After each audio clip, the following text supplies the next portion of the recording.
ಭಾರತದ ಅಭಿವೃದ್ಧಿಯನ್ನು ಸಹಿಸದ ವಿದೇಶಿ ಶಕ್ತಿಗಳು ಈ ಬಾರಿ ಲೋಕಸಭಾ ಚುನಾವಣೆಯಲ್ಲಿ ಕೈಯಾಡಿಸಿವೆ ಎಂದು ಉತ್ತರ ಕನ್ನಡ ಜಿಲ್ಲಾ ಬಿಜೆಪಿ ವಕ್ತಾರರಾದ ಸದಾನಂದ ಭಟ್ ಆರೋಪಿಸಿದ್ದಾರೆ. ಭಾರತದ ಅಭಿವೃದ್ಧಿಯನ್ನು ಸಹಿಸದ ವಿದೇಶಿ ಶಕ್ತಿಗಳು ಈ ಬಾರಿಯ ಚುನಾವಣೆಯಲ್ಲಿ ಕೈಯಾಡಿಸಿವೆ. ಅವರು ಬಿಜೆಪಿ ಸೋಲುವಂತೆ ಮಾಡಲು ಹಣಕಾಸು ಮತ್ತು ತಂತ್ರಜ್ಞಾನದ ನೆರವನ್ನು ನೀಡಿದ್ದಾರೆ. ಈ ಮೂಲಕ ಬಿಜೆಪಿ ಸಿಂಗಲ್ ಮೆಜಾರಿಟಿ ಬರದಂತೆ ನೋಡಿಕೊಂಡಿದ್ದಾರೆಂದು ಮಾಧ್ಯಮಗೋಷ್ಠಿಯಲ್ಲಿ ಸದಾನಂದ ಭಟ್ಟರು ಆರೋಪಿಸಿದರು. ನಂತರದೊಳಗೆ ಸ್ವಾಭಾವಿಕವಾಗಿ ರಾಷ್ಟ್ರದೊಳಗೆ ಸಮೀಕ್ಷೆಗಳ ಪ್ರಕಾರ ಬಿಜೆಪಿ 100-300 ಸೀಟ್ ಬರಬಹುದು, ಹೀಗೆಲ್ಲ ಬೇರೆ ಬೇರೆಯ ಸಮೀಕ್ಷೆಗಳು ಇದ್ದವು. ಆದರೆ ರಾಷ್ಟ್ರದ ಒಂದು ಒಟ್ಟು ರಾಜಕಾರಣದ ಕಾರಣದಿಂದ ವಿಶೇಷವಾಗಿ ಭಾರತ ಇವತ್ತು ಅಭಿವೃದ್ಧಿ ಹೊಂದುತ್ತಾ ಇರುವಂತಹ ವೇಗವನ್ನು ನೋಡಿ ಸಹಿಸಲಾಗದೇ ಇರುವಂತಹ ವಿದೇಶಿ ಶಕ್ತಿಗಳು ದೊಡ್ಡ ಪ್ರಮಾಣದೊಳಗೆ ಭಾರತದ ಚುನಾವಣೆ ಒಳಗೆ ಹಿನ್ನೆಲೆಯಲ್ಲಿ ಕೆಲಸವನ್ನು ಮಾಡಿದೆ.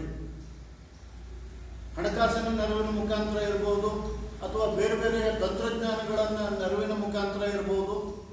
ರಾಷ್ಟ್ರದೊಳಗೆ ಭಾರತದಲ್ಲಿ ಅಭಿವೃದ್ಧಿ ಹೊಂದುತ್ತಾ ಇರುವಂತಹ ವೇಗವನ್ನು ಸಹಿಸಲಾಗದಂತಹ ಭಾರತದ ಶತ್ರುಗಳು ಹಿತಶತ್ರುಗಳು ಒಂದು ಸಂಚಿನ ರಾಜಕಾರಣವನ್ನು ಮಾಡಿರುವಂತಹದ್ರ ಪರಿಣಾಮವಾಗಿ ಎಲ್ಲೋ ಒಂದು ಕಡೆಯಲ್ಲಿ ಸ್ವಲ್ಪ ಭಾರತೀಯ ಜನತಾ ಪಕ್ಷ ಮತ್ತು ಎನ್ಡಿಎ ಮೈತ್ರಿಕೂಟ ಕೆಲವೊಂದು ಸೀಟುಗಳನ್ನು ಕಳೆದುಕೊಳ್ಳುವಂತಹ ಸಂದರ್ಭ ಬಂತು.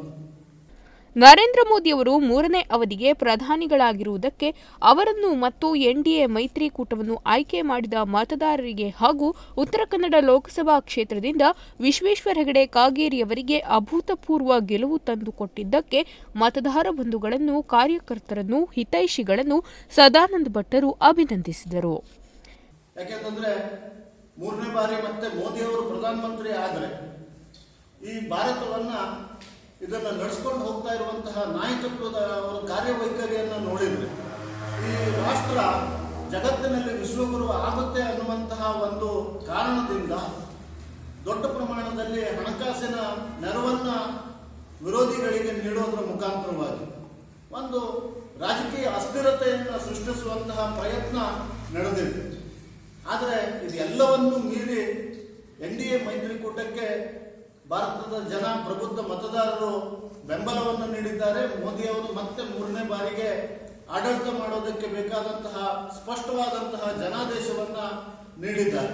ಅದರೊಳಗೆ 3ನೇ ಅತಿ ದೊಡ್ಡದಾದಂತಹ ಸಾಧನೆ ಅಂದ್ರೆ ನಾವು ಒಂದ್ಸಲ 278 ಸ್ಥಾನಗಳನ್ನು ಗೆದ್ವಿ. ಅದು 2014 ಸಾಧನೆ. 240 ಕ್ಷೇತ್ರಗಳನ್ನ ಭಾರತೀಯ ಜನತಾ ಪಕ್ಷ ತನ್ನ ಬಲದ ಮೇಲೆ ಗೆದ್ದುಕೊಂಡಿರುವಂತದ್ದು.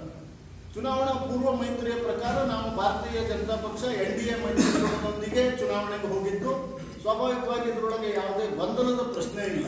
ಇನ್ನು ಮುಂದಿನ ದಿನಗಳಲ್ಲಿ ವಿಕಸಿತ ಭಾರತದ ಕನಸು ನನಸು ಮಾಡುವುದರೊಂದಿಗೆ ಉತ್ತರ ಕನ್ನಡಕ್ಕೆ ಹೊಸ ಅಭಿವೃದ್ಧಿಯ ಭಾಷ್ಯ ಆರಂಭವಾಗಲಿದೆ ಎಂದು ಹೇಳಿದರು. ಈ ವೇಳೆ ಶಿರಸಿ ನಗರ ಹಾಗೂ ಗ್ರಾಮೀಣ ಮಂಡಲ ಅಧ್ಯಕ್ಷ ಆನಂದ್ ಸಾಲೇರ್, ಉಷಾ ಹೆಗಡೆ ಹಾಗೂ ಜಿಲ್ಲಾ ಪ್ರಮುಖರಾದ ಆರ್.ವಿ. ಹೆಗಡೆ ಮತ್ತು ಜಿಲ್ಲಾ ಸಾಮಾಜಿಕ ಜಾಲತಾಣ ಸಂಚಾಲಕ ರವಿಚಂದ್ರ ಶೆಟ್ಟಿ ಸೇರಿದಂತೆ ಮೊದಲಾದವರು ಉಪಸ್ಥಿತರಿದ್ದರು. Nudisiri news desk Honnavar.